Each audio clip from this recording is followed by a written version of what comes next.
Hello, spellcasters! My name is Chance, so welcome to my spellbook, and thank you so much for tuning into the 5th episode of our Cantrip series. Today we're going to be going over Control Flames, which is, in my opinion at least, one of the best cantrips in D&D 5e in general. It's probably number 2 on my list, if I'm being honest. Maybe number 3, depending on what class I'm playing, but it's certainly always in that upper tier, and I'll explain why a little bit later on. It's also one of the most underappreciated, underused, and really just kind of pushed aside cantrips in the game as well, which is quite disheartening. But in any case, hopefully this video will go a long way towards making it a little bit more mainstream and maybe leading to some pretty cool encounters of your own. Control Flames is usable by the Druid, Sorcerer, and the Wizard, as so far as to say it is found on their spell lists. There are a ton of ways to gain access to it, but it's always going to be found on those 3 main spell lists. And this spell is found in the Elemental Evil Player's Companion, as with a ton of our other favorite elemental-based spells. It's a great book. It's available for a free PDF download, so you should be able to grab it. A couple of the spells have been printed in other books, however, so you might already have access to a lot of them, but still, it's a pretty neat book nonetheless. Before we dive into the mechanics, a couple things I want to address. This is one of the revised videos, so there is a older video. The quality just really wasn't up to my standard, but I put a link to the old video down beneath in the description. The main reason you'd want to check it out is for the sheer volume of comments under it.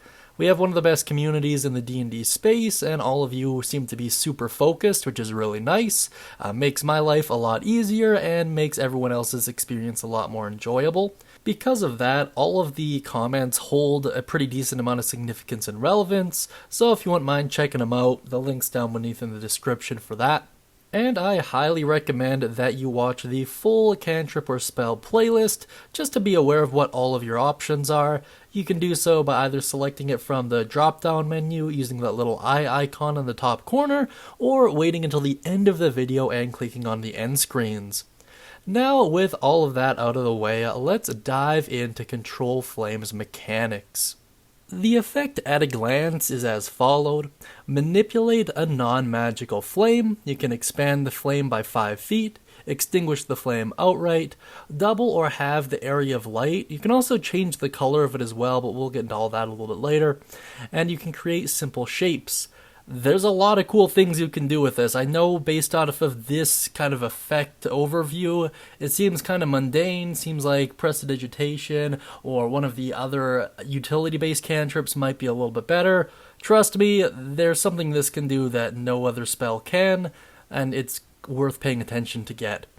In any case, its cast time is 1 action. Its range is actually a fairly impressive 60 feet, and the area of the effect is a 5-foot cube. The duration is instantaneous, although that's kind of half true. I'll get into that in a little bit. And the components are just somatic, which is actually really incredible. So even if you're in a zone of silence, you can still cast this spell, and there's a pretty cool way of doing that where it might actually end the zone of silence. And the school is, unsurprisingly, transmutation, as you are transmuting a flame to do other things. Now, taking a look at this at a glance, I can understand why it doesn't seem that good, but let's get into the full description. I'll flush out a little bit more of the details behind how this spell functions, and then we'll get onto some pretty interesting ideas. Let's check out the description first, however.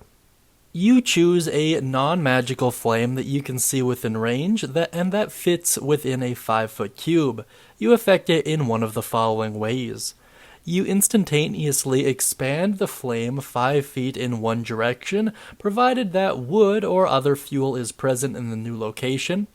You instantaneously extinguish the flame within the cube. You halve or double the amount of bright and dim light given off by the flame, change its color, or both. The change lasts for 1 hour. You cause simple shapes, such as the vague form of a creature, an inanimate object, or a location to appear within the flames and animate it as you like. The shapes last for 1 hour. If you cast the spell multiple times, you can have up to 3 of its non-instantaneous effects active at the same time, and you can dismiss such an effect as an action. Now are you kind of getting why this might be a little bit better than a couple of the aforementioned Prestidigitation and other utility cantrips? There's a couple reasons. Firstly, the effects can last up to an hour, and it's not concentration, and it just takes an action to activate and an action to dismiss, and you can have 3 of them active. There's no real cost outside of the actual casting itself. And there's not really any limitations, and it uses the word animate, which provides a ton of interesting ideas, very similar to how some higher level illusion spells work, where you can actually change the shape of the illusion as the spell progresses. You gain that same effect, only you're using physical fire as a way to do it. If that doesn't get the creative juices flowing, I don't really know what will. Also, the ability to change the color of a flame means you can actually just change it to black so that it doesn't give off any light. I think that's really interesting as well. Or play around with different colors and treat it almost like a black light to reveal certain things that might otherwise be unseen. I think those are all great ways to use it on a surface level that I am yet to see anyone other than myself and a couple close friends do in an actual game, which is quite surprising. Once again, I just feel like the spell as a whole is quite often overlooked and taken in place of some habitual options that people just go with because they've always gone with. Another really interesting thing about this spell that I don't see anyone really talking about is that there's no limitation on where you can move the flame to, so long as it's within 5 feet. I'm talking about that first bullet point there. A lot of times what will happen is spells will have special caveats saying that if an item's being worn or carried, then you can't affect it with a magical effect. This spell doesn't contain that line anywhere. As a direct result, it might make sense that you can cause an enemy wizard's wand to catch fire or something like that. This spell also brings up the idea of potentially being able to do damage just because you're dealing with actual fire, although the spell itself doesn't give any damage dice for that, so it's not meant to be a damaging spell. So speak with your dungeon master if you plan on catching people on fire. I think a better way of doing it would be for them to move with difficult terrain or something like that or even use an action to extinguish the flame. Something like that, like not really a damaging effect, but still something that requires a resource of some form or another to get rid of. I think that would be fair. In any case, let's now move on to some alternative uses. The first, and albeit most apparent alternative use for this spell, is to use it to help plans go off without a hitch. It's kind of vague and general, but it's really kind of meant to be. You can have something like, as soon as you spot an enemy guard approaching the party, you'll have his flame go out, like use a held action like that. Or as soon as you see the diamond crown left unguarded, you'll turn the flame by it green to signal the rest of the party to move in. Something to that effect would be super, super interesting and just a very creative way to use this spell. And there are more obvious examples like using it to cause, the entire alcohol supply to just burst into flames or burn down a farmhouse or a tower, or even an enemy's munition supply. Anything like that would work fine as well. But I'd try to employ as much creativity as possible. Speaking of creative uses, another great way to use this spell is to use it to give your performance an edge. This is especially true if you're a bard, or if you went with the entertainer background or something to its effect. I think it'd be really cool to have you juggle flaming balls above your head as you dance around, or something of that nature. Remember, you can have up to 3 simultaneous effects active at once, so long as they're the non-instantaneous variety, so it can be quite cool there. And a third way of using this spell is to just use it to create panic. You don't necessarily have to be burning buildings down to do this.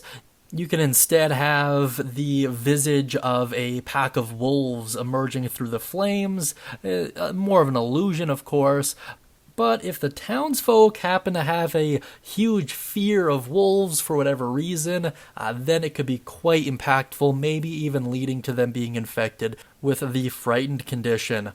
I think that would be fine. There are some other ways to use this spell in a more utility way though. For example, using it to cook meals with very delicate ingredients where the recipe calls for very specific temperatures, or using it to help forge a weapon where the heat required is more than ordinary fire would be able to give off.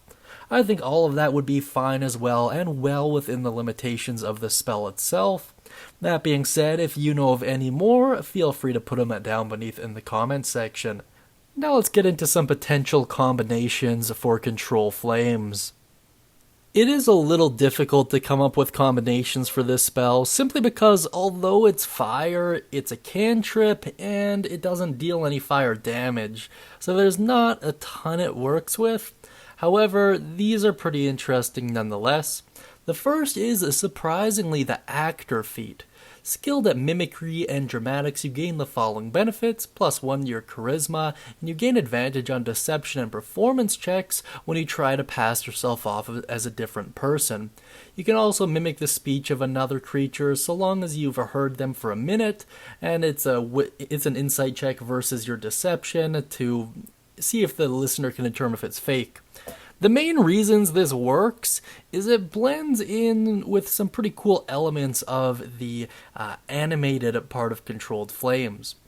For example, you could have the shape of a humanoid appear and then mimic the voice of a loved one, saying like, "Help me, I'm burning," blah blah blah blah blah blah blah, potentially forcing an NPC to dive into the flames to try and save someone that isn't really a person, and leading them to be in a pretty dire situation. Or if you really wanted to crank up the dramatics, you could pretend to be a demon overlord and create the visage of one in the flames and try to pseudo-threaten the townsfolk into doing what you want. I think that'd be pretty cool. I understand that the Actor feat doesn't let you throw your voice, but there's another cantrip that does. So I'm gonna wait a little bit until we get into that. However, another thing that works great with this spell is a couple meta magics, namely Quickened and Subtle Spell. Quickened spell lets you cast it as a bonus action instead of an action. The main reason this works so well is if you're a creature with dark vision, you can use your bonus action to cause the Control Flame spell to illuminate more of the area, and then use your main action to actually deal some damage, or vice versa, I guess, it doesn't so much matter. And Subtle Spell is really good because it removes that somatic component, which makes stealthy casting so much better, using it to do something like make a wizard's robe catch fire, and maybe having them make a constitution save to maintain concentration as a direct result of that. I think that'd be pretty cool. And of course, anything with fire resistance can really take advantage of this spell. Since it's not intended to be a damage dealing spell, I'd probably make the argument that someone with fire resistance could make it through the flames more or less unscathed. You might have them make a constitution check or something to that effect, maybe dexterity to make sure that they can. But I don't see why a dungeon master wouldn't allow that.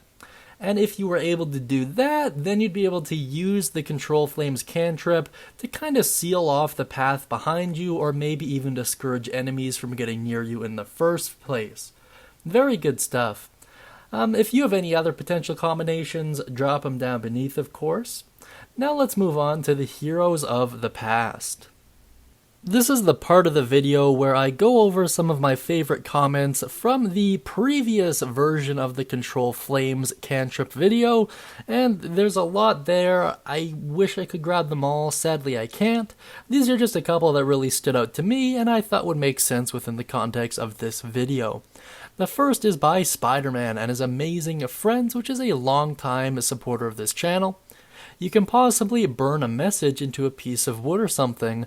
I actually really like this, and since the spell just requires somatic components, if you're alone in a horse-drawn jailer carriage or something of that effect, and you wanted to pass a message onto your buddy without necessarily alerting the guards, I think this would be a fine way to do it.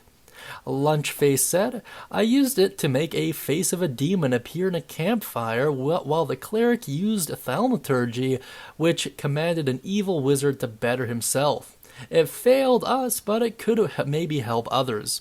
I agree, Lunchface. I think that really could help a lot of people up, and the synergy with Thaumaturgy is really great, as they are both cantrips, and this kind of makes me smile a little bit, because as I love all casters, I mean I love all classes in general, but casters hold a special place in my heart. I like to see two fellow casters getting along peachy keen like that. Persons says, since it says just the word fuel, it implies that the new fuel doesn't need to have the same burning temperature as the source flame. That said, you could easily use this cantrip and a torch to light gas on fire, or even scarier, metals such as phosphorus or manganese, or you can be an arson and spread fire from your torch to a nearby building. This is a little bit of a stretch. By Raw, I hate to admit it, but I see what he's saying, but I don't think that's meant to be a feature.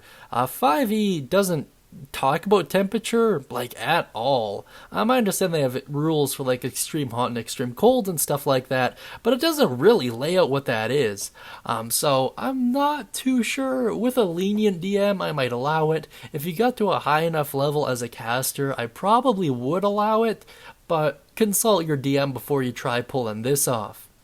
And Twilight, another longtime supporter of the channel, said, okay, so this is gonna be a little dark, but if I were to pour oil on someone and didn't want them to escape, and tell them if they run, I'm gonna set them on fire, and then they run so I keep my word, could I use Control Flames to extinguish those flames before it kills them, or use it to keep like a fire hovering close to them and ready to ignite if they try again? Not trying to be a murder hobo or anything, but the last time we tied up an assassin, they got out of the ropes and a bard got stabbed. Yeah, bards seem to get stabbed a decent amount in this game.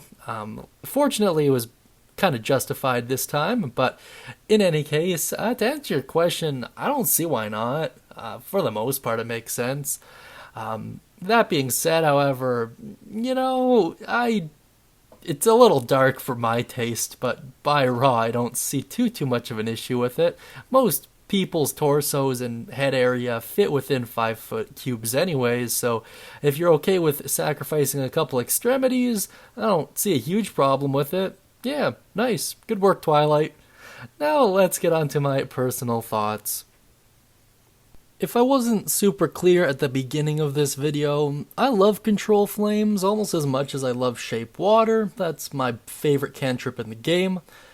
Control Flames, however, will always have a special place in my heart. If you combine the two, you're pretty much Aang from Avatar, which is pretty dang neat if you ask me. But even this spell on its own is really nice, especially if you have a lenient DM who plays into its cool factor.